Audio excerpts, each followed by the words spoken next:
Hi everyone. இன்னைக்கு என்ன வீடியோன்னு பார்த்தீங்கன்னா, குக்கி வந்து 2 டேஸா வீட்டுக்கே வரலங்க. எங்க போனான்னே தெரியல. ரொம்ப பயமாயிடுச்சு எனக்கு. அதுக்கப்புறம் பார்த்தீங்கன்னா, நேத்து நைட்டு தான் அவன் வந்தான். பார்த்தீங்கன்னா, ஒரு கால் வந்து ரொம்ப பெருசா வீங்கியிருக்கு. அவனால பார்த்தீங்கன்னா, சுத்தமா நடக்கவே முடியல. இந்த வீடியோல பாருங்களேன், எப்படி நடந்து போறான்னு சொல்லிட்டு. ஸோ பார்க்கவே ரொம்ப பாவமா இருக்கு. யாருக்காவது அது என்னன்னு தெரிஞ்சா கமெண்ட் பண்ணுங்க. பார்த்தீங்கன்னா, ஒரு சின்ன ஹோல் மாதிரி இருக்கு. எனக்கு தெரிஞ்சு வேற ஏதோ பூனை கூட போய் சண்டை போட்டானா என்னன்னு தெரியல. ஸோ பூனை தான் கடிச்சிருக்கும்னு நெனைக்கிறேன்.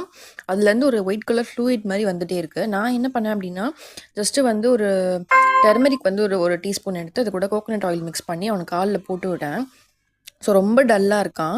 ஸோ யாருக்காவது தெரிஞ்சுச்சு, யாராவது கேட் வளர்க்குறீங்க, இது எதனால வந்திருக்கும் அப்படின்னு தெரிஞ்சுச்சுன்னா கமெண்ட் பண்ணுங்க. ஸோ ரொம்ப டல்லா இருக்கான். பார்க்கவே குழந்த பாவமா இருக்கு. எப்பயுமே ஆக்டிவா இருப்பான். ஃபுட்டுமே எதுவுமே அவ்வளவா சாப்பிடவே இல்ல. ஸோ இதுக்கு என்ன பண்றதுன்னு தெரியல. யாராவது தெரிஞ்சா கமெண்ட்ல சொல்லுங்க கைஸ். Okay guys. நெக்ஸ்ட் வீடியோல பார்க்கலாம். Bye guys.